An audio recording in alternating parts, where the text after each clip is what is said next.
जोधपुर एक छोटा सा गांव था। उसमें 2 बहनें रूपा और राधा रहती थीं।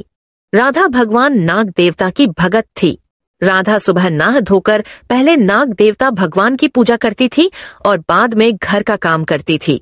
वह दिखने में सुंदर नहीं थी, लेकिन घर के सभी कामकाज में बहुत निपुण थी। राधा से बिल्कुल अलग उसकी बहन रूपा जैसे रूप का खजाना थी। रूपा को अपने रूप पर बहुत घमंड था। रूपा और राधा का घर एक ही गांव में था। राधा के पति आलोक की छोटी सी चाय की दुकान थी, जबकि रूपा का पति गांव के मुखिया का बेटा था। रूपा के घर में धन धान्य की कोई कमी नहीं थी। एक दिन राधा का पति आलोक शाम को घर आया तो उसकी तबीयत बहुत ज्यादा खराब थी। वह सीधा जाकर बेड पर लेट गया। राधा बोली, अजी, आप ऐसे बाहर से आकर सीधे लेट गए, क्या हुआ? क्या बताऊं राधा, पूरा बदन दर्द से टूट रहा है। राधा ने देखा कि आलोक को तेज बुखार है। उसका शरीर तप रहा था। चलो हम डॉक्टर के पास चलते हैं, आपका बदन बुखार से तप रहा है। नहीं राधा, मैं नहीं चल पाऊंगा।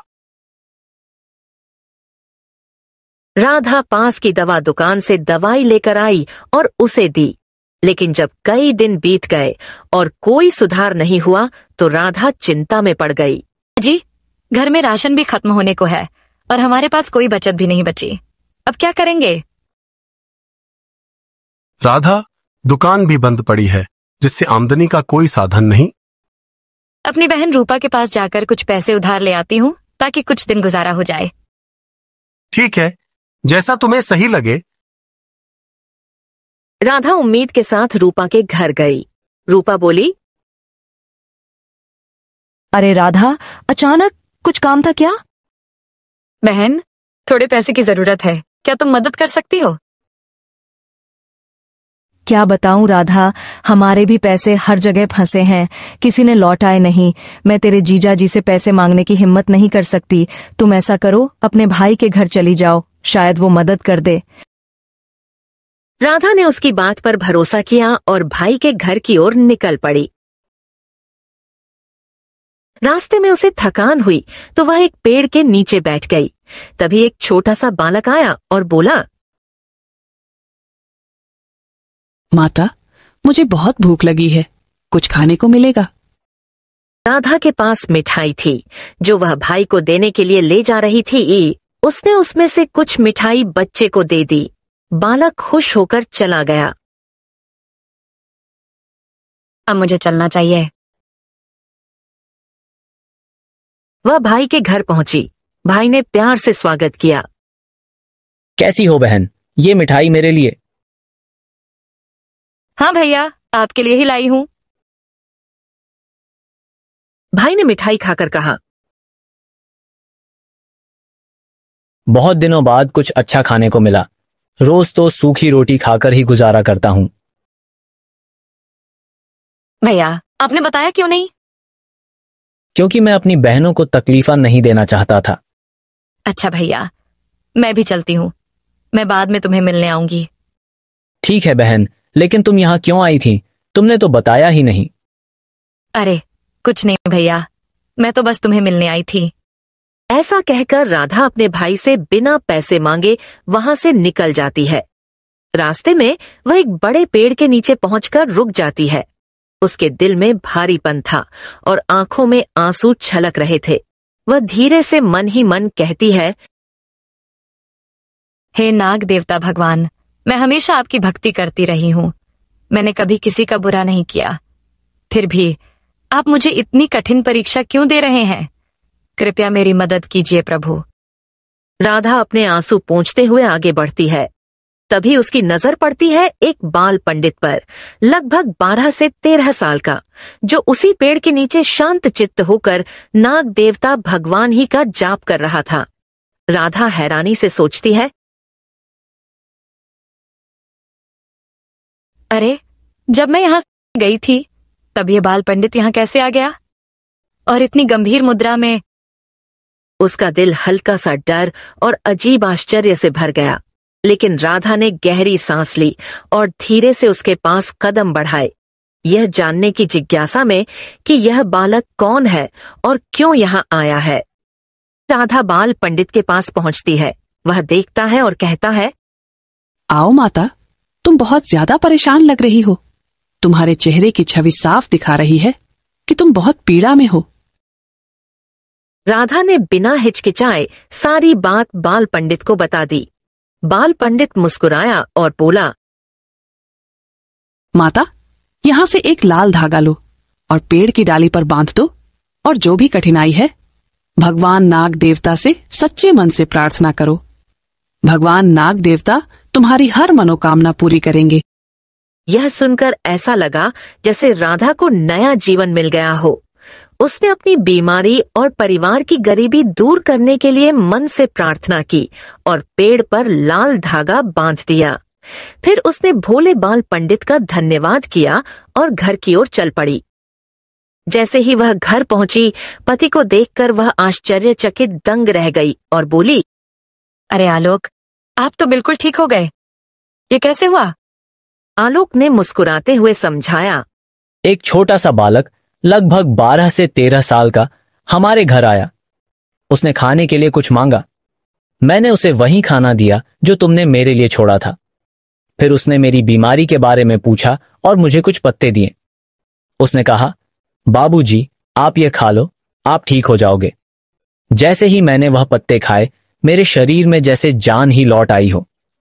मेरा सारा बुखार और कमजोरी एकदम ठीक हो गया। ये जरूर हमारे ऊपर भगवान नाग देवता की कृपा है। राधा ने बाल पंडित की सारी बात आलोक को बताई। राधा की बातें सुनकर, तुम सच कह रही हो राधा, कल से ही मैं अपनी चाय की दुकान जाना शुरू कर दूंगा। अगले ही दिन से लोग उसकी चाय की दुकान पर आने लगे। पहले ही दिन से उसकी आमदनी 2 गुनी हो गई। अब राधा के साथ आलोक भी भगवान नाग देवता की भक्ति करने लगा। देखते ही देखते राधा की गरीबी दूर हो गई। जब यह बात रूपा ने सुनी तो वह बहुत उत्सुक हुई और अपनी बहन राधा से पूछने लगी, आओ बहन, रूपा कैसी हो तुम? यह तो बताओ, इतना अच्छा घर और यह चमत्कार कैसे हुआ? राधा ने बाल पंडित वाली बात रूपा को पूरी तरह समझा। यह सुनकर रूपा के मन में थोड़ा ईर्ष्या सा उठ गया। वह सोचने लगी, कहीं यह मुझसे ज्यादा धनवान ना हो जाए। कल ही मैं बाल पंडित से मिलने जाऊंगी। ठीक है बहन, अब मैं चलती हूँ। ऐसा कहकर रूपा अपने घर चली गई। दूसरे दिन रूपा बाल पंडित से मिलने निकली। रास्ते में उसे वहीं छोटा सा लड़का मिला। लड़का बोला, माता, मुझे बहुत भूख लगी है, कुछ खाना दे दो। चला जा यहाँ से, मुझे देर हो रही है। लड़का मुंह फुलाकर वहां से चला गया। थोड़ी दूर जाकर रूपा ने देखा कि बाल पंडित पेड़ के नीचे बैठे हैं। बाल पंडित ने रूपा को देखकर कहा, आओ माता, बताओ, जीवन में तुम क्या अधिक चाहती हो? रूपा आश्चर्यचकित होकर बोली, बाल पंडित, तुम्हें यह कैसे पता चला? तुम अपने मन की बात मुझे बता दो। यहाँ से एक लाल धागा लो और पेड़ पर बांध दो। तुम्हारी जो भी मनोकामना है भगवान नाग देवता पूरी करेंगे। यह चमत्कारी धागा है? नहीं अम्मा, ये भाग्य धागा है। ये तुम्हारा भाग्य बदल देगा। लेकिन जो भी मांगो सोच समझकर मांगना, कहीं बाद में पछताना न पड़े। रूपा ने बाल पंडित की बातें अनसुनी कर दी।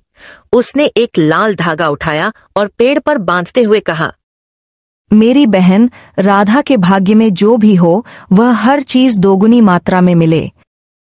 यह कहकर रूपा चतुराई से खुश होकर वहां से चली गई। वह सोच रही थी, अब मुझे चिंता करने की कोई जरूरत नहीं। अब मुझे सब कुछ राधा से अधिक मिलेगा। वह कभी मेरी बराबरी नहीं कर सकती। अब राधा का पति का काम अच्छा चल रहा था, लेकिन रूपा के पति शुभम को उससे भी 2 गुना लाभ होने लगा। एक दिन शुभम ने रूपा से कहा, आजकल तुम ज्यादा खुश दिख रही हो, क्या बात है? मुझे भी बताओ, मैं भी तुम्हारी खुशी में शामिल होना चाहता हूँ। रूपा ने सब कुछ बताया, बाल पंडित और अपनी बहन राधा वाली सारी बातें। यह सुनकर शुभम सच में हैरान रह गया। वह समझ नहीं पाया कि रूपा ने जो किया वह सही था या नहीं। लेकिन रूपा का मन खुश करने के लिए उसने झूठी तारीफ करते हुए कहा, क्या बात है, भगवान ने तुम्हें अच्छी सूरत के साथ अच्छा दिमाग भी दिया है। अपनी तारीफ सुनकर रूपा फूली नहीं समाई।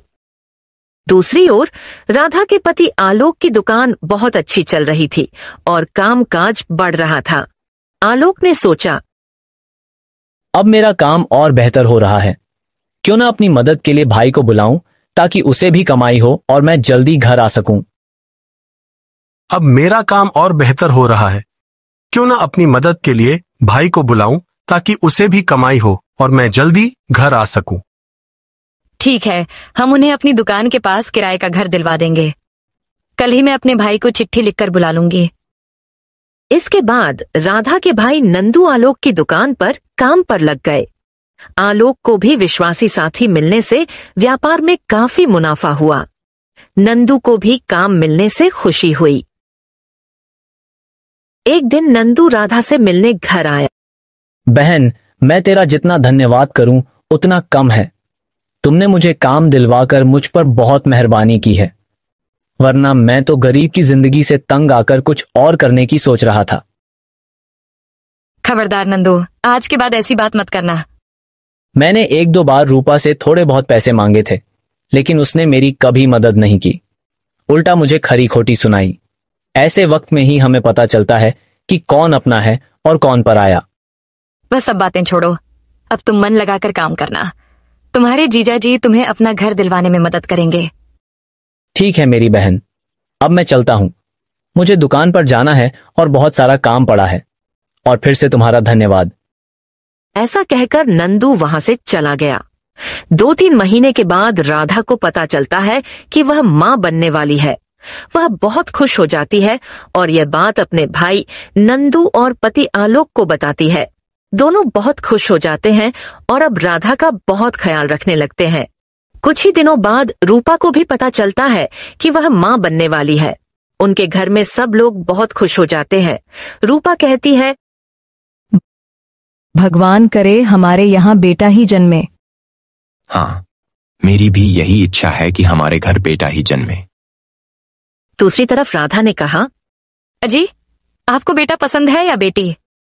मैं भगवान से ही प्रार्थना करता हूं कि चाहे बेटा हो या बेटी, वह स्वस्थ हो और तुम भी स्वस्थ रहो। अगर बेटी हुई तो भी मैं उसकी परवरिश में कोई कमी नहीं रखूंगा। मैं भी बिल्कुल ऐसा ही सोच रही हूँ।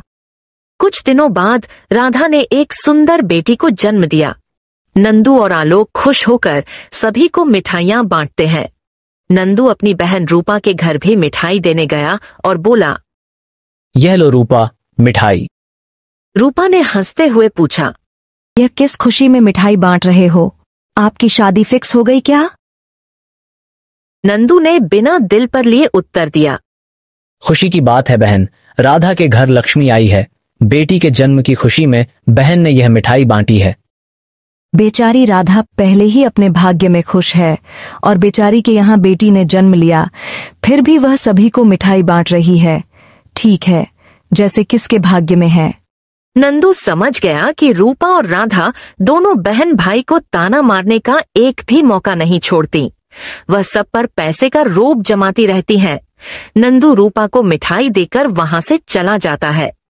कुछ दिनों बाद रूपा ने 2 बेटियों को जन्म दिया। उसने तो बेटियों के लिए जन्मदिन तक नहीं मनाया। यह सुनकर रूपा को बड़ा झटका लगा और उसका पति सुबह में बहुत नाराज हो गया।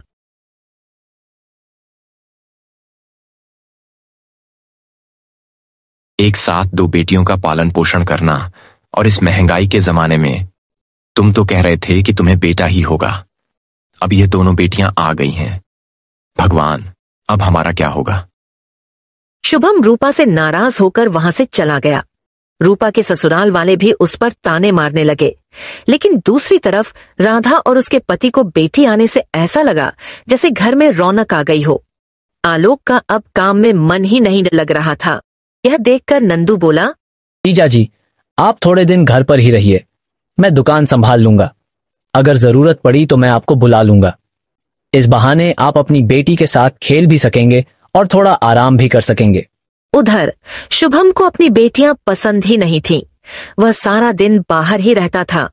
रूपा के लिए दोनों बेटियों को संभालना बहुत मुश्किल हो जाता था।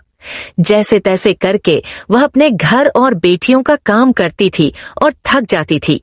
कुछ दिन बाद एक दिन आलोक और राधा अपनी बेटी के साथ घूमने जा रहे थे। तभी अचानक एक पत्थर से टकराने के कारण राधा के पैर पर बहुत जोर से चोट लग गई। आलोक मुश्किल से राधा को घर लेकर जाता है और नंदू भागकर दवाई लेकर आकर बोलता है।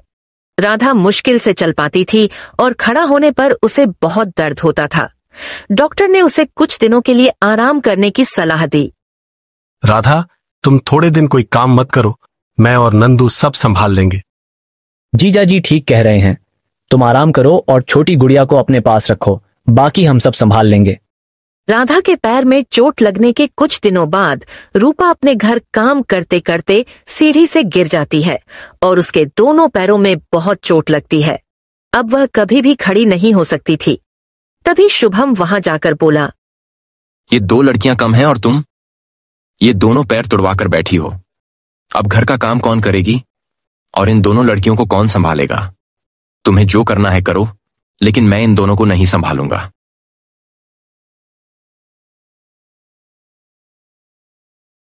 यह सुनकर रूपा की आंखों में आंसू आ गए। वह अपने भाई नंदू और बहन राधा को दिए हुए ताने याद करके पछताने लगी। अब उसे पंडित वाली बात याद आती है और वह सोचती है, पंडित ने मुझे आगाह किया था कि जो भी मांगो वह सोच समझकर मांगना। मैंने यह क्या गलती कर दी? अब मुझे पता चल गया कि मैंने उसके भाग्य से 2 गुना मांग लिया था, लेकिन यह नहीं सोचा कि किसके भाग्य में क्या बुरा होगा। जो भी होगा उससे बड़ा मेरा भाग्य नहीं होगा। भगवान, मैंने क्या मांग लिया? एक दिन रूपा चिट्ठी लिखकर नंदू को बुलाने के लिए संदेश भेजती है। नंदू चिट्ठी पढ़कर उसके घर जाता है। क्या बात है बहन, तुमने मुझे क्यों बुलाया? नंदू, तुम मुझे माफ कर दो। पैसों के घमंड में मैंने तुम्हें और राधा को न जाने क्या क्या बातें सुना दी। भगवान ने आज मुझे मेरे की सजा दे दी है। मुझे तुम्हारी और राधा की मदद की बहुत जरूरत है। ऐसा कहते कहते रूपा फूट फूट कर रोने लगी। नंदू को रूपा की हालत देखकर उस पर तरस आ गया। उसने कहा, बहन, तुम चिंता मत करो, मैं और राधा है ना, हम तुम्हारी मदद जरूर करेंगे। अभी मैं जाता हूं, लेकिन शाम को तुम्हें लेने आऊंगा। ऐसा कहकर नंदू राधा के घर जाता है और सारी बात बता देता है। ये सुनकर राधा दुखी होकर कहती है, क्या रूपा और उसकी दोनों बेटियों को कुछ दिन के लिए हमारे घर ले आओगे? सोचो, मेरे तो एक पैर में चोट आई थी तो मेरी हालत ऐसी हो गई थी। उसके तो दोनों पैरों में चोट है, उसका हाल कितना बुरा होगा। ठीक है राधा, जैसा तुम कहो। भले ही उसने हमारी मुसीबत में मदद नहीं की थी, लेकिन हम उसके साथ वैसा नहीं करेंगे। नंदू, तुम जाकर रूपा और उसकी दोनों बेटियों को यहां ले आओ। नंदू जाकर रूपा और उसकी दोनों बेटियों को राधा के घर ले आता है। रूपा, इसे अपना ही घर समझो। कितनी प्यारी बेटियां हैं तुम्हारी, बिल्कुल तुम्हारी जैसी ही सुंदर हैं। राधा, मैं तुम सबका धन्यवाद करती हूँ। इतने बुरे समय में तुम सबने मेरा साथ दिया। कुछ दिनों बाद राधा और रूपा दोनों के पैर पूरी तरह ठीक हो जाते हैं। फिर रूपा, राधा, आलोक और नंदू का धन्यवाद करके अपने घर लौट आती है। घर पहुंचकर रूपा सोचने लगी, राधा का पति कितना अच्छा है, वह उसे कितना प्यार करता है और उसका कितना ख्याल रखता है। काश शुभम भी आलोक की तरह मेरा ख्याल रखता और मुझसे प्यार करता। पंडित ने सच कहा था, मैंने बिना सोचे समझे सब कुछ मांग लिया था। अब मैं कल जाकर सही पहचान मांगूंगी ताकि मेरा जीवन राधा से भी अच्छा हो सके। अगले दिन सुबह रूपा अपने घर का सारा काम निपटाकर जल्दी जल्दी अपनी दोनों बेटियों को सुलाकर पंडित के पास चली गई। रास्ते में उसे वही बच्चा मिला। माता, मुझे कुछ खाने को दे दो, मैं चला जाऊं। आज नहीं। फिर वह पंडित के पास गई। बाल पंडित जी, इस बार तो मैं सोच समझकर ही आई हूँ, मुझे लाल धागा दीजिए। पंडित मुस्कुराए और बोले, ठीक है माता, इस बार सोच समझकर मांगने आई हो ना, सोच समझकर मांगना। ये धागा तुम्हारे भाग्य का है, तुम खुद चुन लो। रूपा ने धागा उठाया और पेड़ की डाली पर बांधते हुए दिल में कहा, हे भगवान, मेरा पति मुझे राधा के पति से ज्यादा प्यार करे और मेरा ख्याल उससे 2 गुना रखे। फिर वह खुशी खुशी पंडित के पास से घर की ओर चली गई। पंडित मुस्कुराते हुए बोले, सब कर्मों का खेल है, समय आने पर सब ठीक होगा। जब रूपा घर पहुंची तो देखा कि शुभम पहले ही घर आ गया था। अरे रूपा, तुम कहाँ चली गई थी? मैं कब से तुम्हारा इंतजार कर रहा हूँ। लेकिन आप तो 2-3 दिन तक घर नहीं आते और आज इतनी जल्दी कैसे आ गए? आज मौसम कितना अच्छा है, तुम्हारे हाथ की अदरक मसाले वाली चाय पीने का मन हुआ। चलो आज साथ बैठकर चाय पीते हैं। रूपा को अपने कानों पर विश्वास ही नहीं हुआ। वह तुरंत चाय बनाकर लेकर आई। दोनों अपने घर के आंगन में बैठकर चाय पीते और प्यार भरी बातें करने लगे। रूपा खामोशी से सोच रही थी, काश मैंने पहले ही मांग लिया होता, इतनी परेशानी नहीं होती। शुभम ने पूरा दिन रूपा और उसकी बेटियों के साथ बिताया। वह उनके प्रति इतना जुड़ाव महसूस करने लगा कि अपने काम को भूल ही गया। इतना समय हो गया, तुम्हें काम पर नहीं जाना चाहिए? शुभम ने हंसते हुए पूछा। रूपा, अभी कहाँ? जब मैं तुम लोगों के साथ होता हूं तो मुझे कुछ भी याद नहीं आता। कितनी प्यारी बिटिया है हमारी, बिल्कुल तुम्हारी जैसी सुंदर है दोनों। थोड़े दिन तक रूपा को शुभम का घर में रहना और उसका ख्याल रखना बहुत अच्छा लगा, लेकिन बाद में उसे ख्याल आया कि ऐसे ही उसका पति हर रोज घर पर बैठा रहा तो घर कैसे चलेगा और बेटियों को कैसे पढ़ाएगी और क्या खिलाएगी। उसने थोड़े दिन के बाद फिर से शुभम को काम पर जाने के लिए कहा, लेकिन वह हर बार एक ही जवाब देता कि उसे घर पर ही सबके साथ रहना अच्छा लगता है।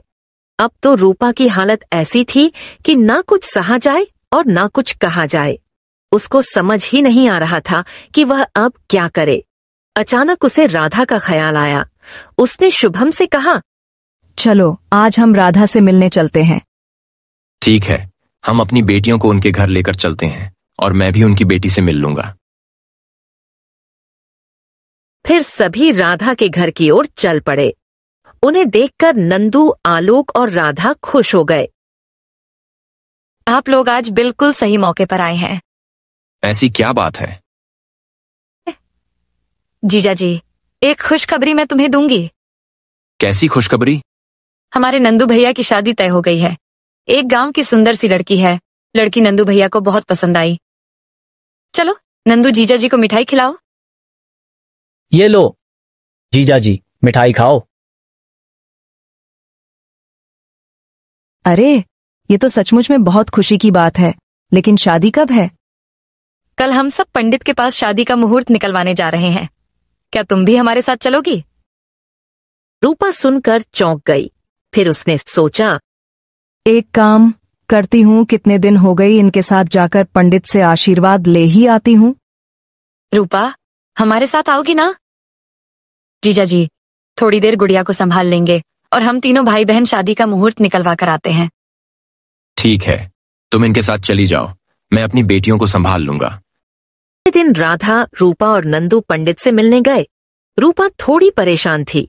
उसे समझ नहीं आ रहा था कि इस बार वह ऐसा क्या मांगे कि बार बार परेशानी न हो। तभी रास्ते में छोटा बालक आया और बोला, माता, मुझे बहुत जोर से भूख लगी है, कुछ खाने को दे दो।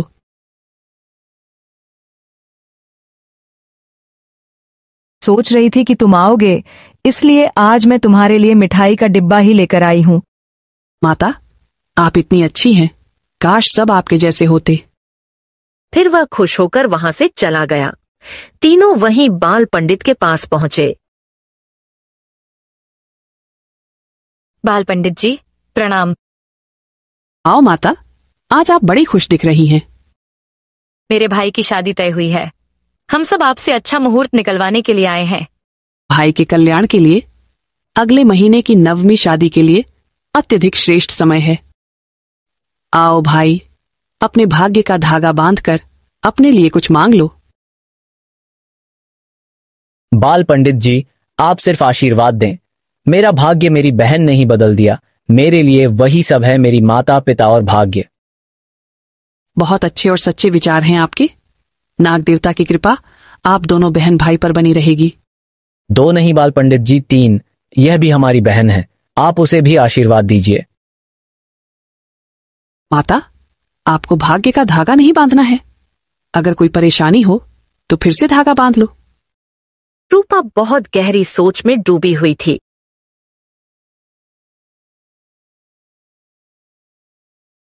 आज मैं पंडित से सारी बात कह दूंगी, अपने मन का बोझ उतार दूंगी। अब मैं और नहीं सह सकती। बाल पंडित जी, आज मुझे कुछ भी नहीं मांगना है, मैं आपसे सिर्फ माफी मांगना चाहती हूँ। बहुत अच्छा माता, लेकिन माफी मुझे नहीं, अपने भाई बहन से मांगो। बाल पंडित जी, हमसे माफी क्यों? हमें तो रूपा से कोई शिकायत नहीं है। बाल पंडित ठीक कह रहे हैं नंदू। इतना बोलकर रूपा ने राधा और नंदू को सब बताया कि वह राधा से अधिक भाग्य लेकर उसे सुखी होना चाहती थी और मुसीबत में पड़ गई। पंडित जी, मुझे माफ कर दीजिए। अब मुझे समझ आया, मुझे किसी से ज्यादा भाग्य में कुछ नहीं चाहिए। मुझे मेरे भाग्य में जो है वह स्वीकार है। आज मुझे समझ आ गया है कि भाग्य से अधिक और समय से पहले किसी को कुछ नहीं मिलता है। अपने अच्छे और सच्चे कर्म से ही आप अपना भाग्य बदल सकते हैं, जैसे मेरे इन दोनों भाई बहनों ने अपना भाग्य बदला। बिल्कुल सच कहा माता। आज तो तुमने अपने मन का मैल साफ कर दिया। नाग देवता तुम्हारा और तुम्हारे परिवार का कल्याण करे। ये लो बाल पंडित, मैं आपके लिए कुछ मिठाई और फल लेकर आई हूँ। राधा मिठाई का डिब्बा और कुछ फल वहां रखती है, तभी रूपा की नजर बाल पंडित के पास रखे डिब्बे पर गई। अरे, यह तो वही डिब्बा है जो मैंने उसे बालक को दिया था। यह आपके पास कैसे आया? सब भगवान की लीला है। यहाँ पर जो आता है अपनी मर्जी से रखकर जाता है और अपनी इच्छा की पूर्ति करता है। फिर वह सभी वहां से चले जाते हैं, लेकिन राधा को जैसे उस छोटे बाल पंडित में नाग देवता की छवि दिखती है। ये मेरे नाग देवता है जिसने हम सबकी परेशानी दूर कर दी। हे नाग देवता, आपकी एक झलक ने मेरे दिल के सारे भय और पीड़ा को दूर कर दिया। आपके आशीर्वाद ने जीवन में उजाला भर दिया। हर कठिनाई में आपने हमें संभाला। आपकी कृपा से मिली खुशियों के लिए मैं हमेशा आपका हृदय से धन्यवाद करती हूँ। रूपा और उसके परिवार में व्यवसाय पहले जैसा ठीक हो गया। नंदू की भी शादी दोनों बहनों ने मिलकर धूमधाम से की। सभी लोग अपने जीवन में आई खुशियों को नाग देवता का आशीर्वाद समझते हैं और सभी लोग मिलकर नाग देवता की सच्चे मन से पूजा अर्चना करने लगे।